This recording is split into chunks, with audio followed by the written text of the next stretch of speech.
The world was on edge.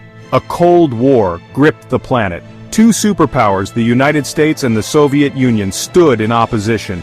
Ideologies clashed. Nuclear arsenals cast a long shadow. In the midst of this global tension, a new competition emerged, the space race.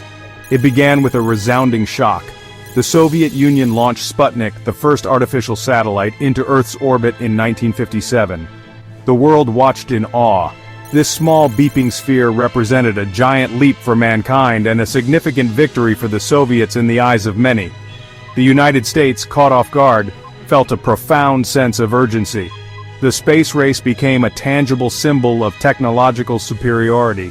It was a battle for the very soul of human achievement.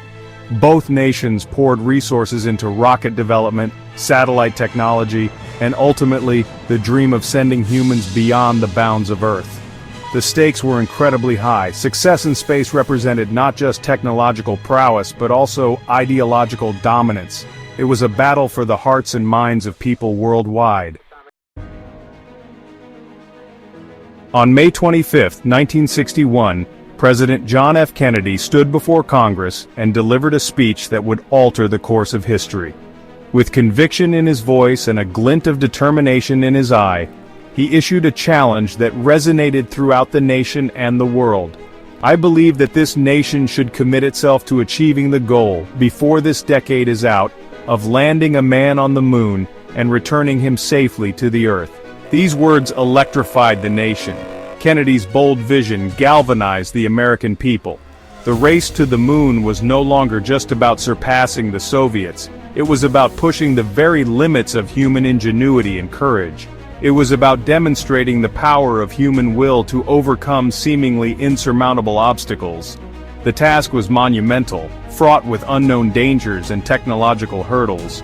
Yet the president's words sparked an unprecedented wave of national pride and scientific ambition. America, he declared, would meet this challenge head-on. The journey to the moon had begun. The years that followed Kennedy's momentous speech were a whirlwind of feverish activity. Scientists, engineers, and astronauts dedicated themselves tirelessly to the mission. The nation poured its resources into Project Apollo, a testament to American ambition and ingenuity. At the heart of this endeavor was the colossal Saturn V rocket, a marvel of engineering. Designed to propel humans beyond Earth's gravitational grasp, it stood as a symbol of human ambition and technological prowess. Parallel to this, the lunar module, a delicate-looking craft designed to land on the moon's surface, was being meticulously developed and tested. Countless hours were spent in simulations, training exercises, and meticulous planning. Every potential scenario, from launch to landing, was analyzed and reanalyzed. The risks were immense, the pressure was relentless, but the spirit of innovation and determination burned brightly. The fate of a nation, and indeed the world, rested on their shoulders.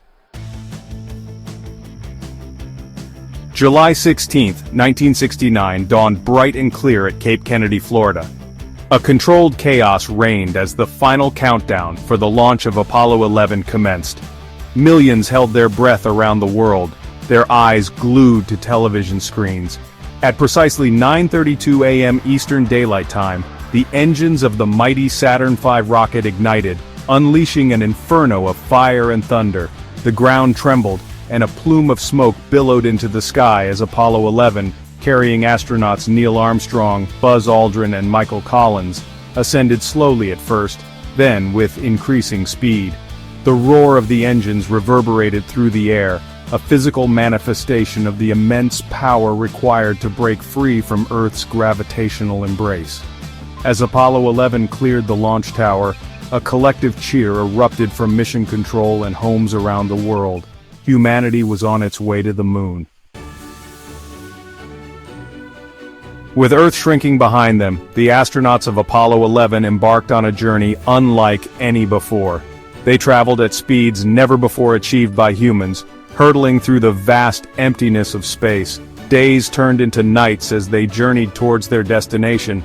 Inside the cramped capsule, Armstrong, Aldrin, and Collins worked tirelessly, monitoring systems, maintaining communications with mission control, and preparing for the most crucial phase of the mission, the lunar landing. They performed mid-course corrections, ensuring they were on the precise trajectory.